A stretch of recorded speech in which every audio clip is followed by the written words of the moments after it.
विश्वकर्मा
प्रारब्ध के अनुसार, कर्म के अनुसार मिलते हैं। जैसा करते हैं वैसा उसका फल मिलेगा। गोवर्धन पूजा में यही तो भगवान ने उपदेश दिया था, कर्मणा जायते जंतु कर्मणैव विलीयते, सुखम दुखम भयम क्षेमम कर्मणैवापि पद्यते। ये सब कर्म के अनुसार ही तो मिलता है। इसीलिए तो गीता जी में कहा है, कर्मणो ही अपि बोधव्यम, बोधव्यम चापि कर्म। कर्म अकर्म विकर्म, इन सभी की गति को हमें बड़ा ध्यान में रखकर चलना चाहिए, क्योंकि कर्म कब बढ़ा दे कब गिरा दे कोई पता नहीं है। इसीलिए भगवान कहते हैं कर्म तो करो, कर्म के अनुरूप फल भी मिलेगा, लेकिन फल की कामना नहीं, क्योंकि जहां पर कामना आ जाए वहां पर बात थोड़ी फीकी हो जाती है। कामना ना हो, केवल कर्म ही करना।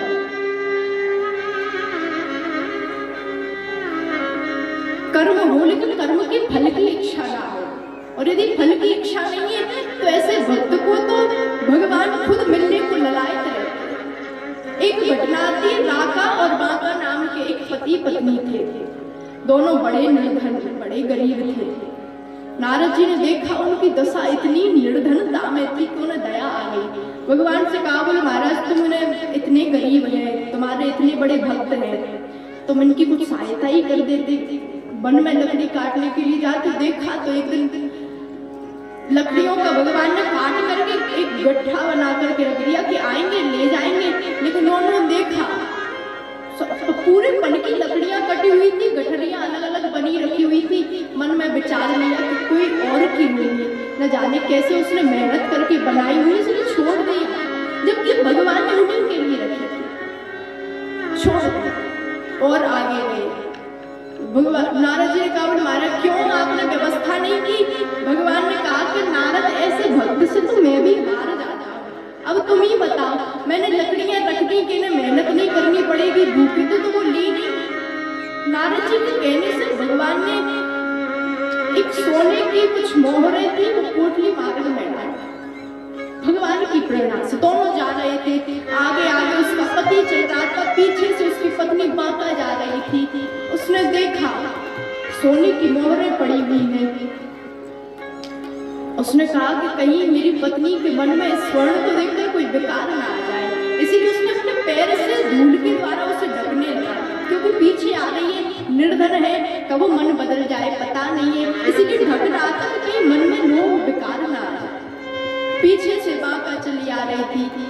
थक गए, वृक्ष के नीचे बैठे तो उसने प्रश्न किया अपनी पत्नी से, पूछा, बोले बांका जब हम उस समय उस वृक्ष के आसपास जब हम आ रहे थे उस मार्ग में, तब तुमने कुछ देखा क्या? कुछ तुम्हें मिला? कुछ तुमने गौर किया? उसने कहा, बिल्कुल महाराज देखा तो था। राका ने सोचा कि उसी की कहेगी, पूछो क्या देखा? उसने सहजता से कहती, बोले महाराज आप मिट्टी को मिट्टी से ढक रहे थे। और जैसे ही उसने सुना उसके नेत्र सजल हो गए। उसने कहा, धन्य हो बाका, मैं बार बार प्रणाम करता हूँ तेरी भक्ति को, कि मैं तो उन मोहरों को स्वर्ण के रूप में ही देख रहा था, मैं उस पराये धन को धन के रूप में देख रहा था, लेकिन धन्य हो तेरी मति, तेरा विवेक, कि तुझे दूसरे का धन धन ही नहीं दिखा, तुझे वो मिट्टी के तुल्य दिखा। कैसी उनकी निर्मल अविचल भक्ति है, क्योंकि वो फल की कामना नहीं करते कि हमें कुछ फल मिले, निष्काम भक्ति करते हैं। और भगवान को भी वही अच्छे लगते हैं, यो ना हर्षति न सोचती न कांक्षति, जो न कभी हर्ष विशेष न सोच न कोई इच्छा। भगवान कहते हैं जिनकी कोई कभी इच्छा ही नहीं रहती, शुभाशुभ कर्म फल त्याग, जो शुभ और अशुभ दोनों कर्मों के फल का परित्याग कर देते हैं।